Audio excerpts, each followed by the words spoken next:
La révolte de la foi apporte la justice de Dieu.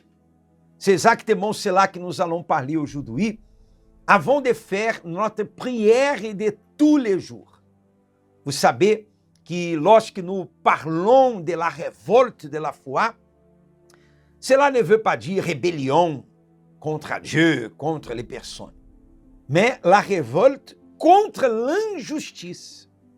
Cela veut dire, j'ai le sens de justice, je vois l'injustice, je suis révolté. Je n'accepte pas. La parole de Dieu dit une chose et je suis en train de vivre une autre chose. Ce n'est pas juste. Il y a ici les promesses de Dieu et je ne vois pas ces promesses s'accomplir dans ma vie. Cette révolte provoque une foi surnaturelle qui va me faire agir dans la foi et cela va apporter la justice de Dieu. Les témoignages que nous vous montrons ici peuvent prouver cela. Mais je voulais parler aussi de la Bible, dans le livre de Juges, chapitre 6. La Bible parle que les enfants, le peuple de Dieu, les enfants d'Israël, vivaient une grande injustice. Parce que la Bible dit que chaque fois que les enfants d'Israël s'aimaient, et ils étaient proches de la récolte, les ennemis venaient pour tout détruire. Ils n'avaient pas de récolte parce qu'ils détruisaient, c'est écrit ici, verset 4, ils campèrent en face de lui, détruisaient les productions du pays jusqu'à vers Gaza. Ils ne laissaient en Israël ni vivre, ni brebis, ni bœuf, ni âne, car ils montaient avec leur troupeau et leur tente. Ils arrivèrent comme une multitude de sauterelles. Ils étaient innombrables. Eux et leurs chameaux, ils venaient dans le pays pour le ravager. Cela veut dire une grande injustice. Chaque fois que le peuple de Dieu s'aimait, avant la récolte, venaient les ennemis pour tout détruire. Et Gédéon, il avait une révolte dans son cœur. Il avait une révolte parce qu'il n'acceptait pas cette situation. Et sa révolte était si grande, que lorsque la Bible dit que l'Éternel, l'ange de Dieu, est apparu à Gédéon, l'ange de l'Éternel lui est apparu et lui dit, l'Éternel est avec toi, vaillant héros. L'Éternel est avec toi, vaillant héros. Si un ange de Dieu vient vers vous et dit, l'Éternel est avec toi, vaillant héros. L'Éternel est avec toi, il dit votre nom. L'Éternel est avec toi, Eduardo. Qu'est-ce que j'allais répondre à Dieu? Qu'est-ce que vous allez répondre à Dieu? Laissez-la sur le commentaire. Qu'est-ce que vous allez répondre à Dieu? Si l'Éternel dit, je suis avec toi, peut-être vous allez dire, Amen. Gloire à Dieu. Ainsi soit-il. Gédéon n'a pas dit ces choses. L'Éternel lui dit, l'ange lui dit, l'Éternel est avec toi. Il a répondu, ah mon Seigneur, si l'Éternel est avec nous, pourquoi toutes ces choses nous sont-elles arrivées? Et où sont tous ces prodiges que nos pères nous racontent? Quand ils disent, l'Éternel ne nous a-t-il pas fait monter hors d'Égypte? Maintenant, l'Éternel nous abandonne et nous livre entre les mains de Madian. Gédéon a dit, si tu es avec nous, si l'Éternel est avec nous, pourquoi toutes ces choses nous arrivent? Où sont les merveilles que nos pères nous racontent? Tu nous as abandonnés. L'Éternel nous abandonne. L'Éternel se tourna vers lui et dit, et répondit, va avec cette force que tu as et délivre Israël de la main de Madian. L'Éternel, Dieu n'a pas réprimandé Gédéon. Il a dit, Gédéon, va dans cette force que tu as. Va dans cette force. Dans la même nuit, l'Éternel demande à Gédéon un sacrifice. Fais une alliance avec lui. Et après, Gédéon, avec 300 hommes qui avaient le même esprit de Gédéon, ont vaincu les ennemis. Vous devez avoir cette force, cette révolte dans votre cœur. Il dit, mon Dieu, je n'accepte pas. Croire en toi, croire à la Bible, et ne voir pas cette parole s'accomplir dans ma vie. Et bien sûr, faire alliance avec Dieu sur l'autel, à travers le sacrifice de votre propre vie sur l'autel. Et l'Éternel vous donnera la victoire comme il a donné à Gédéon. Regardez ce témoignage qui parle de la grandeur de Dieu. Je viens de suite avec la prière.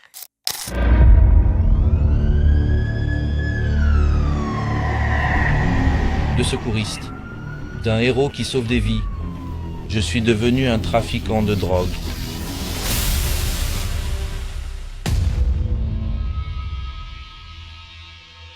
Tout a commencé avec une déception amoureuse que j'ai vécue. Une personne que j'avais mise sur un piédestal très élevé, et quand cette personne m'a trahi, j'ai voulu mourir. J'ai été déprimé pendant 2 ans. 2 ans enfermé dans ma chambre. Je buvais la nuit et je dormais le jour. Et ma consommation de cocaïne était incontrôlée. Je me droguais à la cocaïne. Et ce jour-là, ici, je ne me souviens pas de mon retour à la maison. Je ne me rappelle pas, je ne me souviens pas de la montée de cet escalier. Quand j'ai repris conscience, j'ai vu cette photo sur mon téléphone. Et les gens de ce quartier où je vivais se moquaient de ma situation. Ils se moquèrent de moi. J'étais conducteur du SAMU, fonctionnaire.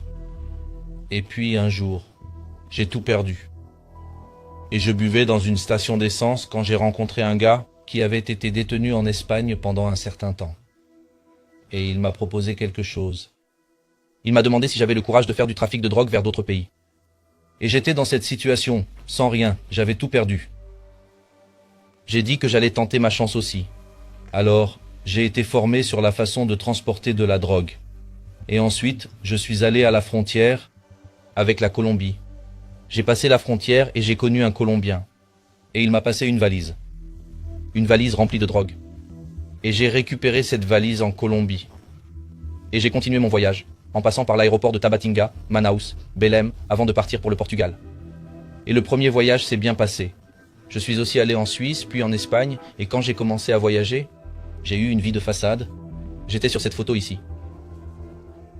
Et les gens me regardaient, comme ça, me voyant au volant d'une voiture, me voyaient en boîte, entouré de gens, mais je me sentais très vide. Et j'ai décidé de prendre une autre valise.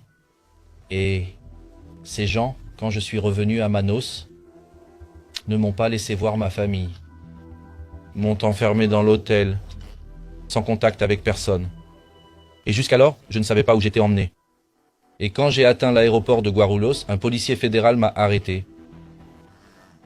Et j'ai été arrêté ici. Et ce policier fédéral, quand il m'a arrêté, a dit « Je dois te garder ici ». Ces gens là-bas souhaitaient que tu montes à bord. Mais j'ai décidé de te garder ici. Alors, où allais-tu?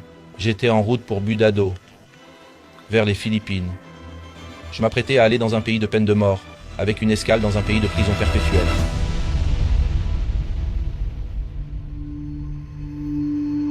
Quand j'ai traversé cette cellule, la cellule dont il parle,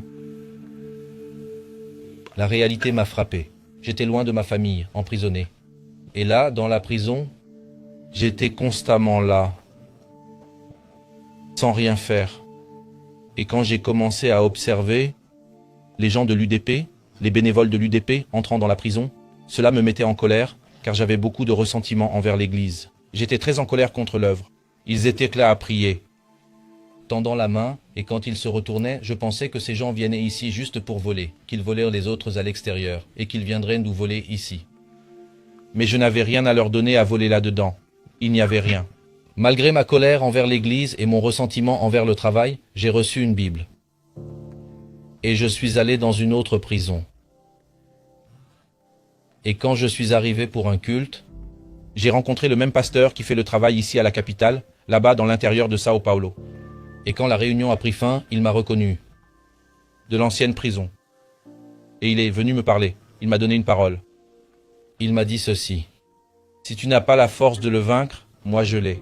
Cette lutte m'appartient désormais.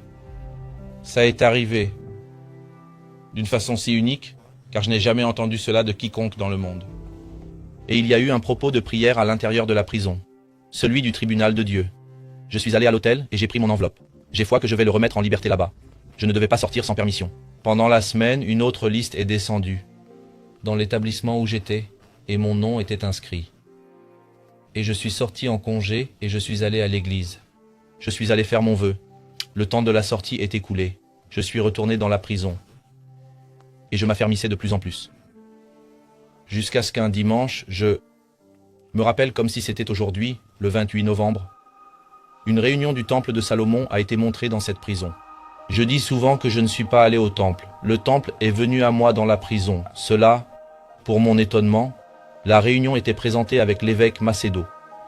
Et je me souviens que c'était une parole. Un parole a changé ma vie pour toujours. Donnez-moi la Bible, s'il vous plaît. Je me rappelle cette parole comme si c'était aujourd'hui, qui est écrite: mais Dieu a choisi les choses folles du monde pour confondre les sages. Dieu a choisi les choses faibles du monde pour confondre les fortes. Et Dieu a choisi les choses viles du monde, et celles qu'on méprise, celles qui ne sont point, pour réduire à néant celles qui sont. Je me souviens que ce matin-là, l'évêque a déclaré: si vous faites partie de ces personnes, Dieu vous a choisi.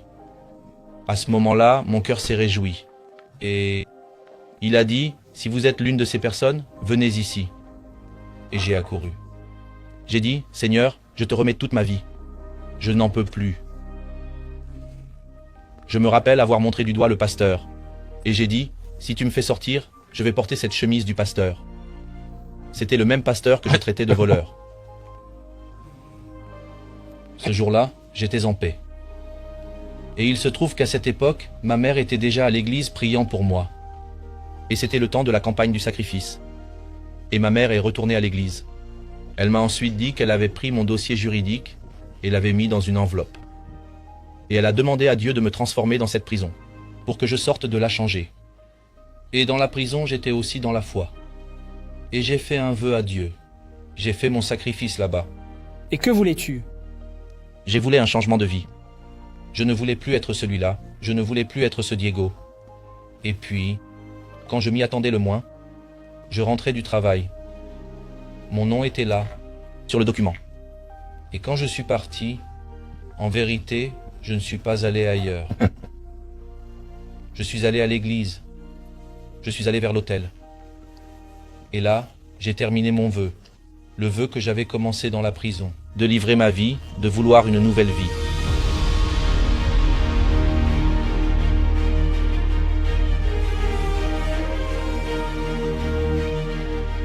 Je me rappelle que devant l'autel, j'ai dit quelque chose à Dieu. Je t'ai déjà tout remis. Que reste-t-il? Et j'ai commencé à chercher.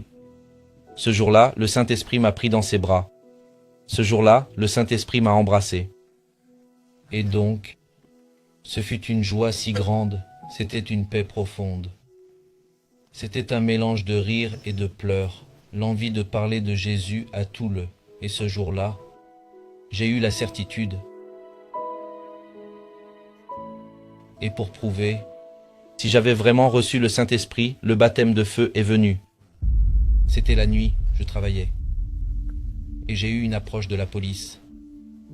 Jusqu'à ce moment-là, tout laissait penser que j'allais être libéré. Jusqu'à ce que je découvre qu'il y avait un mandat d'arrêt contre moi. Et je suis allé en prison. Et lorsque je suis arrivé dans cette prison, j'ai posé beaucoup de questions. J'ai interrogé Dieu. Je ne comprenais pas pourquoi j'étais là. Et la pandémie est venue. Et l'église ne pouvait plus entrer. Les visites étaient interdites. Jusqu'à ce moment-là, je n'avais pas saisi le but. Et ce jour-là, j'ai saisi. Et c'était le moment où j'ai dû me retrousser les manches et sauver des âmes dans cette prison. À chaque fois, je voyais la réunion du temple de Salomon à la télé chaque après-midi. J'ai réussi à réunir les détenus dans une cellule pour regarder la réunion du temple. C'est là que j'ai pu ressentir la protection de Dieu pour moi. J'ai pu avoir la certitude de mon baptême avec le Saint-Esprit. Pendant cette année, nous avons reçu du soutien du groupe UDP avec les journaux, avec des Bibles, des livres et des kits d'hygiène. Nous n'avons pas été abandonnés cette année-là. Et je n'ai pas permis à l'esprit de la prison de m'envahir. J'ai amené l'esprit qui était en moi à l'intérieur de la prison.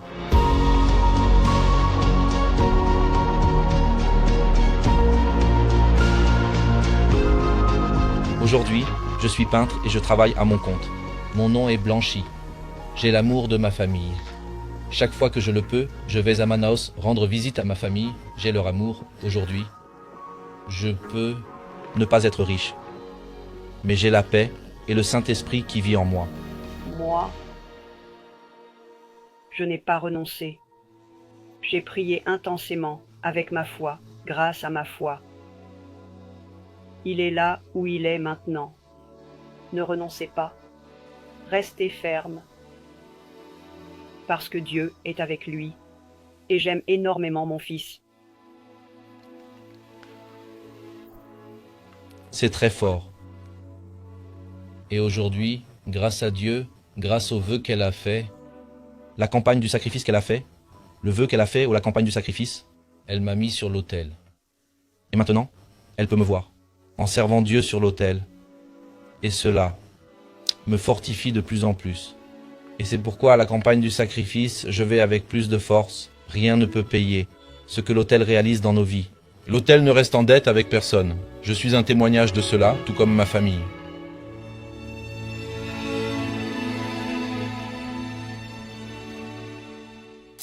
Ce témoignage que nous regardons ici chaque jour remplit notre cœur de joie et de foi aussi. Parce que par les témoignages, nous voyons que Dieu, il est grand. Il est le même. Le même Dieu qui a fait au passé. C'est le même Dieu d'aujourd'hui. Il peut faire dans votre vie. Avant la prière, je voulais aussi vous annoncer, attirer votre attention, parce que le mercredi 16 juillet, ce mercredi 16 juillet, l'évêque Macedo sera avec nous, ici à Genève, à la rue de Genève, 96. Vérifiez bien ici, mercredi 16 juillet. À 20h, rue de Genève, 96, à Tonnerre, nous avons ici un grand parking. Vous pouvez venir tranquillement participer de cette réunion très spéciale. La nuit des élus. La nuit des élus. Et qui sont les élus de Dieu? Ceux que Dieu a choisis et qui ont choisi à Dieu. Et Dieu vous a choisi. C'est pour cela que vous regardez cette émission maintenant. Vous êtes invités à être avec nous dans cette réunion très spéciale. Combien de fois as-tu crié et le ciel a semblé rester silencieux? Combien de nuits en larmes? Combien de jours où tout semblait perdu? Mais malgré tout, tu n'as pas cessé de croire. Tu n'as pas été oublié. Dieu a entendu chaque prière et a vu chaque acte de foi. Et Dieu ne ferait-il pas justice à ses élus qui crient à lui jour et nuit, et tarderait-il à leur égard? Je vous le dis, il leur fera promptement justice. La nuit des élus arrive, avec la présence de l'évêque Edir Macedo à Genève, au temple de la foi de Tonnerre, une nuit marquée dans le ciel. Quem crê ou quem acredita naquilo que está escrito que Jesus falou, esse é escolhido. Une réunion pour ceux qui ne renoncent pas, pour ceux qui continuent à crier à Dieu, même quand tout semble impossible. Une nuit pour les persécuter, les rejeter, les humilier, mais qui n'ont jamais abandonné la foi. Une nuit pour ceux qui savent que la justice de Dieu ne faillit jamais. Le moment est venu. Le moment où le Très-Haut se lève pour faire justice à ses élus. Invite ta famille, apporte ta foi et prépare-toi à vivre l'accomplissement de la promesse de Dieu dans ta vie. La nuit des élus, mercredi 16 juillet, à 20h, Église universelle, Temple de Tonnerre, rue de Genève, 96, avec la présence de l'évêque Edir Macedo. Dieu ne tardera pas, il fera justice, et il la fera rapidement.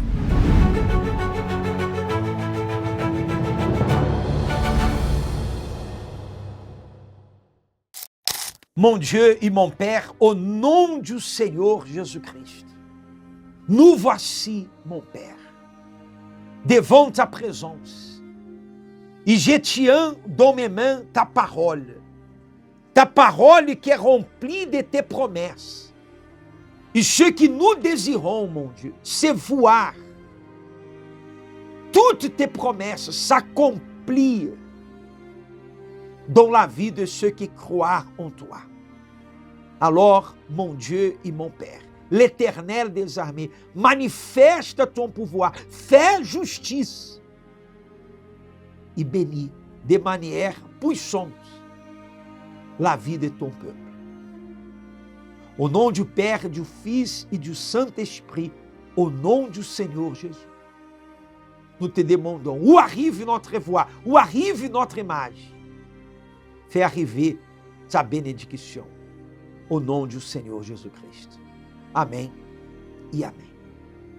Tous les jours, nous sommes ici dans cette chaîne de prière et vous pouvez nous suivre. Et je vous invite, s'il vous plaît, à copier le lien de cette prière et partager pour que d'autres personnes soient bénies aussi par cette prière, par ce message. Que Dieu vous bénisse et à demain.